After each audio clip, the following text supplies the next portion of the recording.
Erano 200.000 addobbi natalizi e giocattoli non sicuri che stavano per essere piazzati sul mercato in vista delle feste natalizie. A bloccarne la vendita i finanzieri della tenenza di Castelfranco Veneto, che hanno scovato gli articoli non conformi esposti in bella vista in un negozio del centro città gestito da una donna cinese 33enne. Addobbi natalizi, giocattoli e articoli di bigiotteria, tutti privi di etichettatura confacente ed indicazioni in lingua italiana, pronti per essere impacchettati e arrivare sotto l'albero di Natale di grandi e piccini. Il codice del consumo, la normativa specifica, prevedono che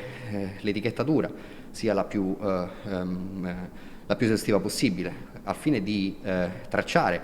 sia la filiera di produzione, quindi poter andare a intuire e individuare in maniera certa il produttore, l'importatore, nonché il paese di origine. Articoli che senza previsti standard di sicurezza possono risultare potenzialmente nocivi soprattutto per la salute. Istruzioni per l'uso in lingua italiana, avvertenze, fascia di età dei soggetti destinatari ben espressa, quindi sempre in lingua italiana, la possibilità di avere nell'etichetta ovviamente l'eventuale utilizzo di sostanze o materiali con cui i prodotti sono stati fabbricati, così da escludere che il prodotto stesso possa essere stato fabbricato con prodotti nocivi, sostanze nocive che possono comunque provocare danni alla salute. E immediatamente sequestrati tutti i 200.000 pezzi in una norma di legge e segnalata la titolare del negozio alla Camera di Commercio di Treviso per l'avvio del procedimento di sanzione amministrativa che potrà arrivare fino a 30.000 euro.